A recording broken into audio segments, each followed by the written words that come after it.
Tingnan mo na yan, susi. Pumunta ka na lang doon. Mamaya. Masyado ka pala. O bakit? Ang gagawin mo? Daga, pasok ako nga.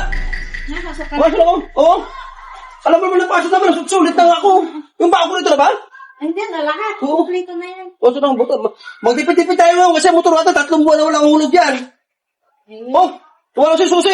Angkas lang ko pare muna. Ay pare lunghan lang muna kasi para matipid ako.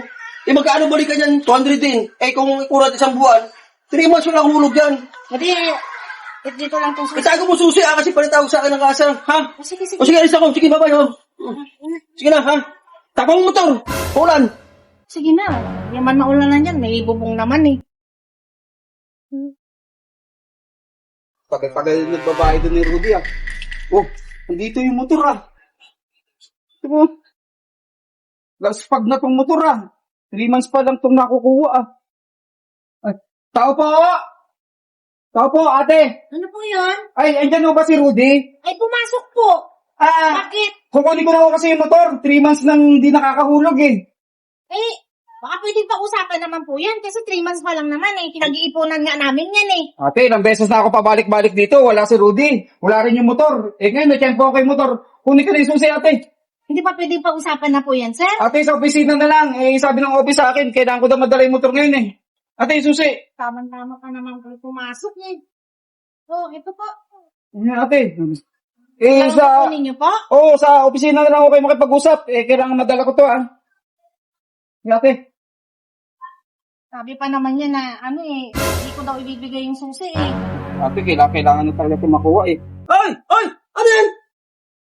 Kukunin ko lang ito yung motor. Bakit saan to? Sa kasa ho. Yung kinuha nyo ng motor. 3 months, kuya, 3 months na kayo hindi nakakapaghulog ng... Ano to? Ano?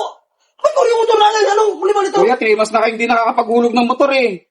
Ba't sinabi ka man dun? Sabi ko, pag ginawa ko ng parang bayaran ko ngayon to eh, ngayong buwan eh. Kuya, nasa kontrata, pumirma kayo doon. Pag hindi kayo nakapaghulog, kukunin namin yung motor. Oo nga, pero 3 months, ano yan, 10,000 daw ko dyan. Tapos yung hulog ko na, 4 months na yan, magkano na yun? Tapos kunin mo na, paano hulog ko rito? Kahit na kuya, Kaya, pero, ayan natipid kayo para mabahay dyan eh. ang usapan kasi doon, pag hindi kayo nakapaghulog, kukunin namin yung motor. Hindi mo siya susi naman. Ano Ay, susi? kuya, kukunin ko na to. Ano? Kuya, Ano? Ito sa ayos to? Sabi mo dun sa opisina nyo na pupunta ko bayaran ko na lang to. kuya, pinapadala nga sa akin na, yan yung, ano yan eh, yung motor eh, sa opisina eh. Kuya. Ay, makinig sa akin. Ako tapunta doon maya.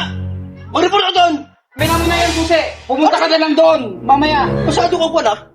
O bakit, ang gagawin mo? Masyado ka pala. Sabi sa'yo. Umay ka ito yan. Magkano na hulog ko doon tapos kunin na lang ka lang. Eh, wala kasi pa tayong bayad eh. Ikaw ang bigay mo susi naman. Eh, wala ka pa kasing bayad. Sinabi ko nga magtipid niya tayo para pambayad din sa motor na yan. Tapos ngayon kukunin niya lang gano'n ka lang. Bago-bago yan oh. 10,000 daw ko dyan tapos. Oh, iningata ko yan eh. Yung kasama ko sa trabaho yan. Tapos kukunin niya lang. Tao na to. Puti ko nabutan. Ika naman, ibigay mo naman siya susi. Kinukuha eh. Ay, babae na to. Mabuti nakabalik ako. Mabuti nakakancel yung pasok namin. Tara! Pabalik pa rito yan. Tara! Ang sao na yan. Tara!